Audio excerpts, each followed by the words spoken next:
राधे राधे। श्री हरिदास, श्री कुंज बिहारी। कैसे हैं आप सभी लोग? आई होप कान्हा जी की कृपा से आप सभी लोग अच्छे होंगे और स्वस्थ होंगे। सत्यनारायण के संपूर्ण व्रत की कथा। एक समय की बात है, नैमिष पुराण तीर्थ में सोनक आदि 88,000 ऋषियों ने श्री सूत जी से पूछा कि प्रभु, इस कलयुग में वेद विद्या रहित मनुष्य को प्रभु की भक्ति किस प्रकार मिल सकती है और उनका उद्धार कैसे होगा? हे मुनिश्रेष्ठ, कोई ऐसा तप बताइए जिसे थोड़े समय में ही पुण्य मिल जाए और मनवांछित फल भी मिल जाए। इस प्रकार की कथा सुनने से हम इच्छा रखते हैं और मैं बड़ा उत्सुक हूँ। मुझे आप कृपया करके सविस्तार पूरी कथा सुनाइए। सर्वशास्त्रों के ज्ञाता सूत जी बोले कि हे वैष्णवों, मैं पूज्य, आप सभी ने प्राणियों के हित की बात पूछी है, इसलिए मैं एक ऐसे श्रेष्ठ व्रत को आप लोगों के बताऊंगा कि जिसे नारद जी ने स्वयं किया था और लक्ष्मीपति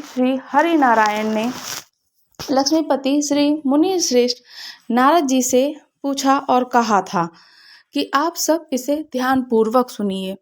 एक समय की बात है, योगी राज नारद जी दूसरों के हित की इच्छा के लिए अनेकों लोकों में घूमते हुए मृत्युलोक में आ पहुँचे। यहाँ उन्होंने अनेक योनियों में जन्मे पराए सभी मनुष्य को अपने कर्मों के द्वारा अनेकों दुखों से पीड़ित देखा। उनका दुख देख नारद जी सोचने लगे कि कैसा यत्न किया जाए जिसके करने से निश्चित रूप से मानव के दुखों का अंत हो जाए। इसी विचार पर मनन करते हुए वे विष्णु लोक में गए। वहां वे देवों के ईश्वर भगवान हरि नारायण की स्तुति करने लगे, जिनके हाथों में शंख चक्र गदा और पद्म थे, गले में वरमाला पहने हुए थे। स्तुति करते हुए नारद जी बोले कि हे भगवान, आप अत्यंत शक्ति से संपन्न है, मन तथा वाणी भी आपको नहीं पा सकती। आपका आदि मध्य और अंत नहीं है। निर्गुण स्वरूप की सृष्टि के कारण भक्तों के दुखों को दूर करने वाला और भक्तों को संसार में जीवन देने वाला आपको मेरा नमस्कार है। नारद जी की स्तुति सुन विष्णु भगवान बोले, हे मुनिश्रेष्ठ, आपके मन में क्या बात है? आप किस काम से पधारे हैं? निसंकोच मुझे कहिए।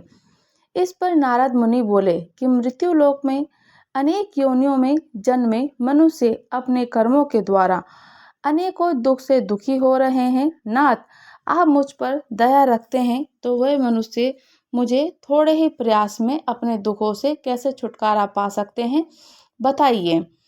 श्री हरि नारायण बोले, नारद, मनुष्य की भलाई के लिए तुमने बहुत अच्छी बात पूछी। जिसके करने से मनुष्य मोह से छूट जाता है, वह बात मैं कहता हूँ, उसे सुनो। स्वर्ग के लोक मृत्यु लोक दोनों में एक दुर्लभ उत्तम व्रत है जो पुण्य देने वाला है। आज प्रेमवश होकर मैं उसे तुमसे कहता हूँ। श्री सत्यनारायण भगवान का ये व्रत अच्छी तरह विधान पूर्वक करके मनुष्य तुरंत ही यहाँ सुख भोग कर मरने पर मोक्ष को पाता है। श्री हरि जी के वचन सुन नारद जी बोले कि उस उत्तम व्रत का क्या फल है और उसका विधान क्या है? यह व्रत किसने किया? इस व्रत को किस दिन करना चाहिए? सब कुछ मुझे विस्तार पूर्वक से बताइए। नारद जी की बात सुनकर श्री हरि नारायण बोले, दुख और शोक को दूर करने वाला यह व्रत सभी स्थानों पर विजय दिलाने वाला, मानव को भक्ति और श्रद्धा के साथ शाम को श्री सत्यनारायण जी की पूजा धर्मपरायण होकर ब्राह्मणों और बंधुओं के साथ करनी चाहिए। भक्ति भाव से ही नैवेद्य, केले का फल, घी, दूध, गेहूं का आटा सवार ले लें और गेहूं के स्थान पर साठी का आटा या शक्कर, गुड़ लेकर भी सभी भक्षण योग्य पदार्थों को मिलाकर भगवान का भोग लगाएं। अगर गेहूं का आटा ना मिले तो साठी का आटा भी ले सकते हैं और शक्कर मिलाकर उसमें भक्षण के लिए योग्य, खाने योग्य पदार्थ, सारी चीजें सामग्री मिलाकर भगवान को भोग लगाएं। ब्राह्मणों को सहित बंधु बांधवों को भी भोजन कराएं। उसके बाद स्वयं भोजन करें। भजन कीर्तन के साथ भगवान की भक्ति में लीन हो जाएं। इस तरह से सत्यनारायण भगवान का ये व्रत करने से मनुष्य की सारी इच्छाएं निश्चित रूप से पूरी होती है। इस कली काल में अर्थात कलयुग में मृत्युलोक में मोक्ष की ये एक सरल उपाय बताया गया है। बहुत सुंदर और बहुत अत्यंत फलदायक है। कहते हैं कि श्री नारायण जी का व्रत करने से भोग और मोक्ष दोनों की प्राप्ति होती है। फिर सूत जी बोलते हैं कि हे ऋषियों, जिसने पहले इस समय व्रत किया था बृहस्पति जी का, सत्यनारायण जी का, मैं वह आपको बताता हूँ, उसका इतिहास बताता हूँ। ध्यान पूर्वक और एकाग्रचित होकर सुनना। सुंदर काशीपुरी नगरी थी। सुंदर काशीपुरी नगरी में एक अत्यंत निर्धन ब्राह्मण रहता था। भूख प्यास से परेशान वह धरती पर घूमता रहता था। ब्राह्मणों से प्रेम और करने वाले भगवान ने एक दिन ब्राह्मण को वेश धारण करके उसके पास जाकर पूछा कि हे विप्रवर, नित्य दुखी होकर तुम पृथ्वी पर क्यों घूमते रहते हो, क्यों विचरते हो?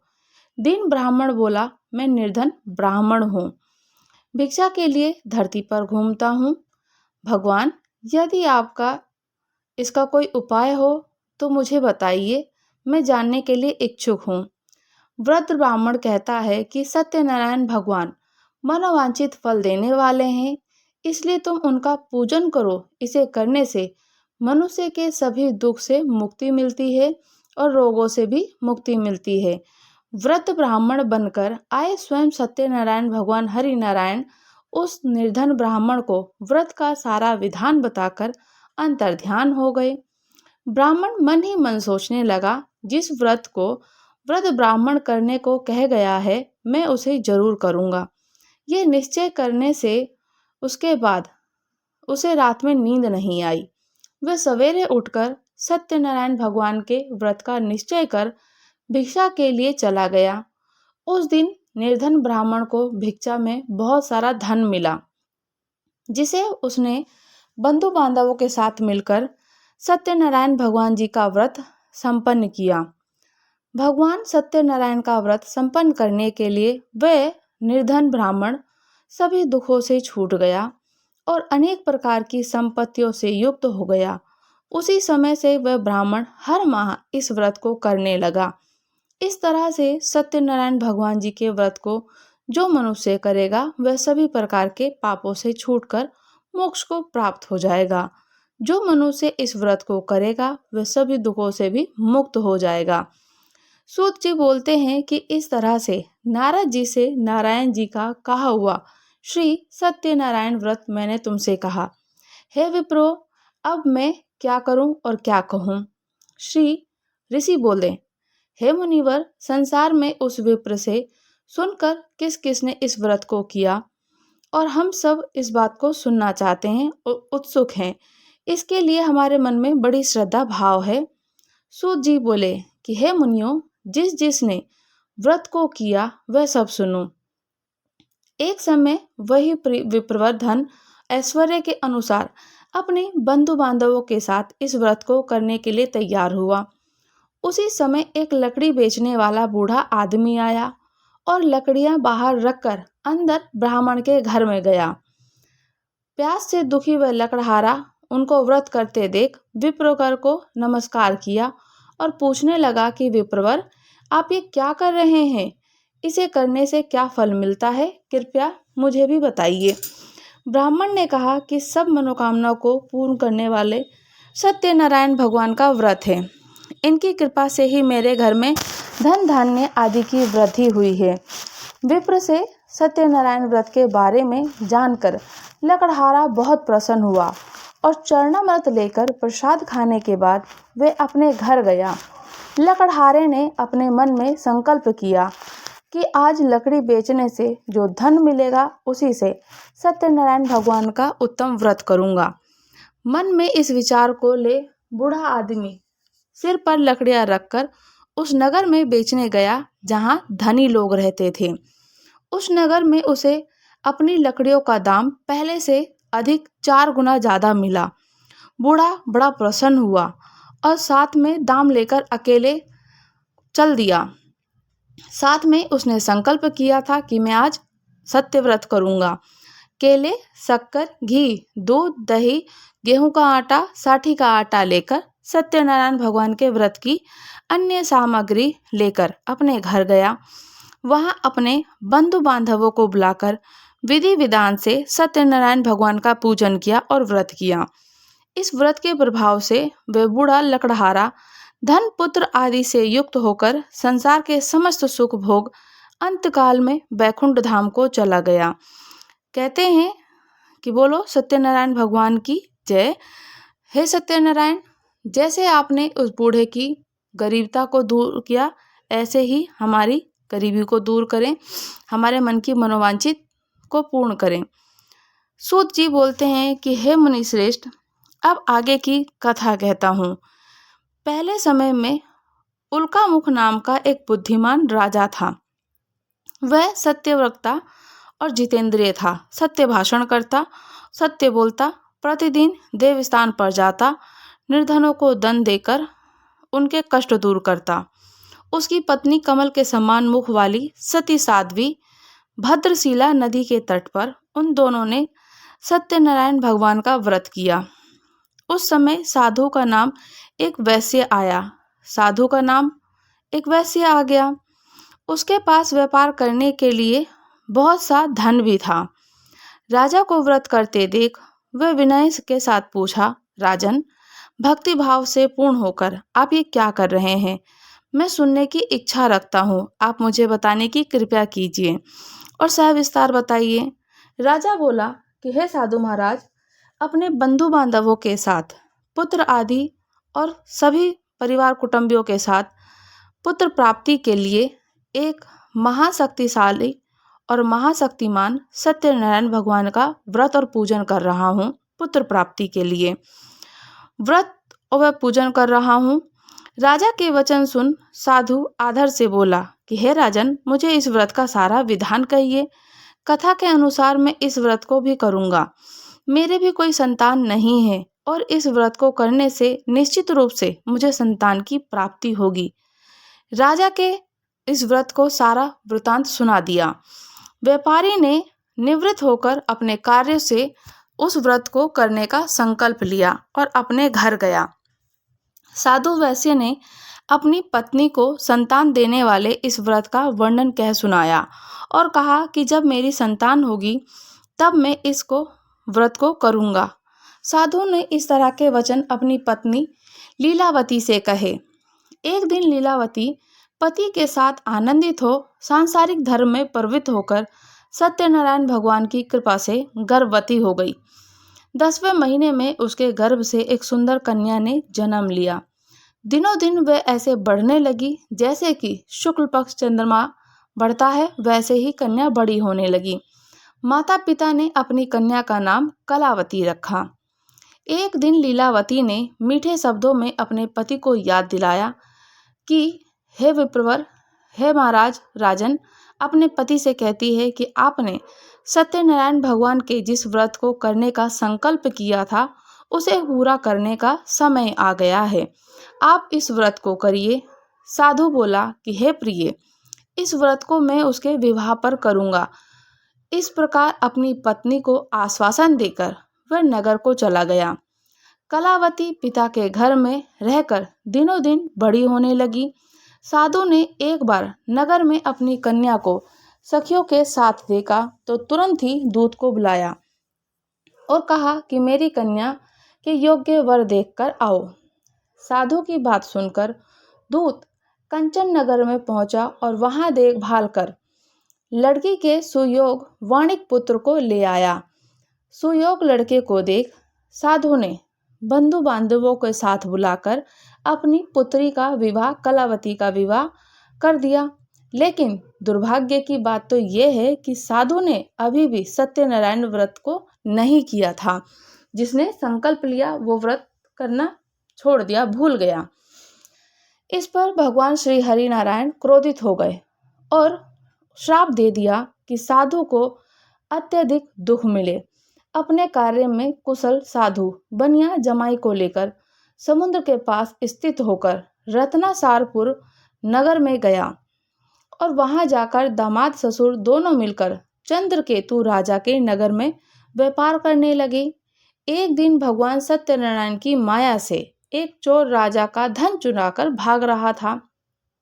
उसने राजा के सिपाहियों को अपना पीछा करते हुए देखा तो चुराया हुआ धन वहां रख दिया जहां साधु अपने जमाई के साथ ठहरा हुआ था। राजा के सिपाहियों ने साधु वैश्य के पास जाकर राजा का धन पड़ा हुआ देखा तो वह ससुर जमाई को दोनों को बांधकर प्रसन्नता से राजा के पास ले गए और कहा कि उन लोगों को हम दोनों ने पकड़ लिया है। जो चोर थे उनको हमने पकड़ लिया, राजा के पास प्रस्तुत कर दिया। आप आगे की कार्यवाही की आज्ञा दीजिए। चोर हमारे समीप है। राजा की आज्ञा से उन दोनों को कठिन कारावास में डाल दिया गया और उनका सारा धन भी उनसे छीन लिया गया। सत्यनारायण भगवान के श्राप से साधु की पत्नी भी बहुत दुखी हुई। घर में जो धन रखा हुआ था वो भी चोर चुरा कर ले गए। शारीरिक और मानसिक पीड़ा, भूख प्यास से अति दुखी हो अन्न की चिंता में कलावती एक ब्राह्मण के घर गई। वहां उसने सत्यनारायण भगवान का व्रत होते हुए देखा और फिर कथा भी सुनी, प्रसाद भी ग्रहण किया। रात को घर वापिस आई। कलावती माता ने पूछा कि पुत्री, अब तुम कहाँ थी? अभी तक तुम कहाँ थी? तेरे मन में क्या है? कलावती लीलावती से पूछती है। कलावती ने अपनी माता से कहा, माता, मैंने एक ब्राह्मण के घर में सत्यनारायण भगवान का व्रत देखा। कन्या के वचन सुनकर लीलावती भगवान के पूजन की तैयारी करने लगी। लीलावती ने परिवार और बंधुओं के साथ, कुटुंब सहितों के साथ मिलकर सत्यनारायण भगवान का पूजन किया और उसने वर मांगा कि मेरे पति और जमाई शीघ्र घर आ जाएं। साथ ही ये भी प्रार्थना की कि हम सबका अपराध क्षमा करें। सत्यनारायण भगवान इस व्रत से संतुष्ट हो गए। राजा चंद्रकेतु को सपने में दर्शन देकर कहा कि राजन, तुम उन दोनों वैश्यों को छोड़ दो और तुमने उनका जो धन लिया है उसे वापस कर दो। अगर तुमने ऐसा नहीं किया तो सारा धन, राज्य, संतान सभी को नष्ट कर दूंगा। राजा को ये सब कहकर भगवान अंतर्ध्यान हो गए। प्रातःकाल सभा में राजा ने अपना सपना सुनाया। फिर बोले कि वाणिक पुत्र को कैद से मुक्त कर दिया जाए और सभा में लेकर आओ। दोनों ने आते ही राजा को प्रणाम किया। राजा मीठी वाणी से बोला कि हे महानुभाव, भाग्यवश ऐसा कठिन दुख तुम्हें प्राप्त हुआ, लेकिन अब तुम्हें कोई भय नहीं है। ऐसा कहकर राजा ने उन दोनों को नए वस्त्र आभूषण पहनाए और जितना धन लिया था उनको 2 गुना वापस कर दिया। दोनों वैसे अपने घर को चल दिए। कहते हैं जैसे ही अपने घर को चले, सूत जी कहते हैं कि वैश्य ने मंगलाचार्य कर अपनी यात्रा आरंभ की और अपने नगर की ओर चल दिए। थोड़ी दूर जाने पर एक नगर के दंडी वेशधारी सत्यनारायण स्वयं श्री सत्यनारायण फिर से प्रकट हुए और उनसे साधु का रूप धारण करके पूछा कि साधु ने पूछा कि तेरी नाव में क्या है? अभिक वाणी से वणिक हंसता हुआ बोला कि हे दंडी, आप क्यों पूछते हो? क्या धन लेने की इच्छा है? मेरी नाव में तो बेल और पत्ते भरे हुए हैं। वैश्य के ऐसे कठोर वचन सुनकर भगवान साधु का वेश धारण किए हुए बोले कि तुम्हारा वचन सत्य हो। दंडी ऐसे वचन कहकर भगवान स्वयं अंतर्ध्यान होकर दूर चले गए। कुछ दूर जाकर समुद्र के किनारे बैठ गए।